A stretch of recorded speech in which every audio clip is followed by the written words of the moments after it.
தற்போதைய அண்மை செய்தி. டெல்லியில் அரசு ஊழியர்களுக்கு வாரத்திற்கு 2 நாட்கள் ஒர்க் ஃப்ரம் ஹோம் என்று டெல்லி முதலமைச்சர் ரேகா குப்தா அறிவித்திருக்கிறார். அண்மை செய்தியாக நாம் பார்த்துக் கொண்டிருக்கிறோம்.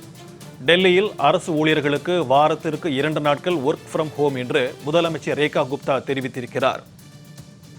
டெல்லியில் அரசு ஊழியர்களுக்கு வாரத்திற்கு 2 நாட்கள் ஒர்க் ஃப்ரம் ஹோம் என்று டெல்லி முதலமைச்சர் ரேகா குப்தா அறிவித்திருக்கிறார். அதன் அண்மை செய்தியை நாம் தற்போது பார்த்துக் கொண்டிருக்கிறோம். இது தொடர்பான கூடுதல் விவரங்களுடன் நம்முடன் இணைகிறார் சிறப்பு செய்தியாளர் யோகேஸ்வரன். வணக்கம் யோகேஸ்வரன். டெல்லி முதலமைச்சர் ரேகா குப்தாவின் இந்த அறிவிப்பு குறித்து கூடுதல் விவரங்கள். சிக்கந்தர், மேற்காசிய நாடுகள்ல நிலவி வரக்கூடிய போர் பதற்றத்திற்கு மத்தியில் மேற்கு வளைகுடா நாடுகள்ல இருந்து இந்தியா உட்பட உலக நாடுகளுக்கு கிடைக்க வேண்டிய எரிபொருள் மற்றும் எரிவாயு கிடைப்பதுல கடுமையான தட்டுப்பாடு நிலவ தொடங்கி இருப்பதால் எரிபொருள் பயன்பாட்டை சிக்கனப்படுத்த வேண்டும் என சில தினங்களுக்கு முன்பாக பிரதமர் நரேந்திர மோடி வேண்டுகோள் விடுத்திருந்தார். இதன் ஒரு பகுதியாக பிரதமர் நரேந்திர மோடியினுடைய பாதுகாப்பு வாகனங்கள் கூட 2ஆக குறைக்கப்பட்டது. பல்வேறு மாநிலங்களுடைய அமைச்சர்கள் தொடங்கி மத்திய அமைச்சர்கள் வரை தங்களுடைய பாதுகாப்பு வாகனங்களை குறைத்துக் கொண்டார்கள். பல்வேறு மாநில அரசுகளும் மாநில அரசு சார்பாக எடுக்க வேண்டிய நடவடிக்கைகளை மேற்கொண்டு வரக்கூடிய நிலையிலே இன்றைய தினம் தலைநகர் டெல்லியினுடைய முதலமைச்சர் ரேகா குப்தா தலைமையில உயர்மட்ட ஆலோசனை கூட்டம் என்பது டெல்லி சட்டமன்றத்துல நடைபெற்றது.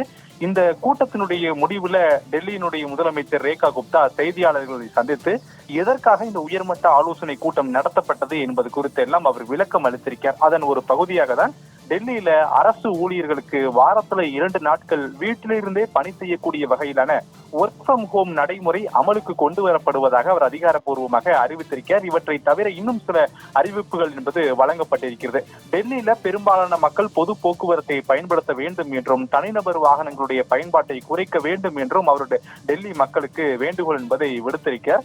டெல்லி அரசினுடைய தொழிலாளர் நலன்துறை சார்புல இருந்து அரசு ஊழியர்கள் 2 நாட்கள் வீட்டிலிருந்தே பணி செய்யக்கூடிய வகையிலான திட்டங்கள் மேற்கொள்ளப்படும் என்றும் அரசு ஊழியர்கள் மட்டுமல்லாமல் தனியார் நிறுவனங்கள் பலவும் டெல்லியில செயல்பட்டுக் கொண்டிருக்கக்கூடிய நிலையில அவர்களும் அவர்களுடைய ஊழியர்களை வீட்டிலிருந்தே பணி செய்வதற்கு உரிய அறிவுறுத்தல்களை வழங்க வேண்டும் என்றும் இன்றைய தினம் டெல்லி முதலமைச்சர் ரேகா குப்தா இந்த வேண்டுகோளை விடுத்திருக்கிறார். இது டெல்லி மட்டும்தான் இத்தகைய திட்டங்களை அறிவித்திருக்கிறதா என்றால் காலையிலேயே திரிபுரா மாநில அரசு அரசாணையை வெளியிட்டு விட்டது.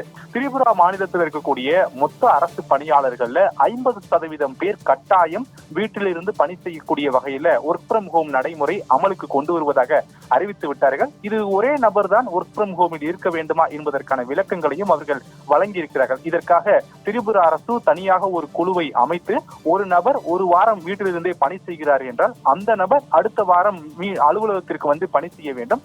ஏற்கனவே அலுவலகத்துல பணி செய்த அரசு ஊழியருக்கு வீட்டிலிருந்தே பணி செய்யக்கூடிய வகையிலான ஒர்க் ஃப்ரம் ஹோம் நடைமுறை வழங்கப்படும் அப்படின்ற திட்டங்களை எல்லாம் வகுத்து திரிபுரா அரசு அரசாணையை வெளியிட்டு விட்டார்கள். இப்படி பல மாநிலங்களும் எரிபொருள் சிக்கனத்தை கொண்டு வருவதற்காக ஒர்க் ஃப்ரம் ஹோம் நடைமுறையை துரிதப்படுத்தி வரக்கூடிய நிலையிலே தலைநகர் டெல்லியில பெரும்பாலான அரசு அலுவலகங்கள் செயல்படக்கூடிய நிலையில அரசு ஊழியர்கள் 2 நாட்கள் வீட்டிலிருந்தே கட்டாயம் பணி செய்ய வேண்டும் என்ற விதிமுறையை இன்று முதல் அமலுக்கு கொண்டு வருவதாக டெல்லி முதலமைச்சர் அறிவித்திருப்பது ஒரு பெரும் கவனத்தை ஈர்த்திருக்கிறது. அரசு ஊழியர்கள் மட்டுமல்லாமல் தனியார் நிறுவன ஊழியர்களும் வீட்டிலிருந்தே வேலை செய்வதற்கான அத்தனை அம்சங்களையும் அறிவுறுத்தல்களாக இன்றைய தினம் செய்தியாளர் சந்திப்பின் மூலமாக வழங்கியிருக்கிறார்கள். சிக்கந்தர், விரிவான தகவல்களுக்கு நன்றி யோகேஸ்வரன்.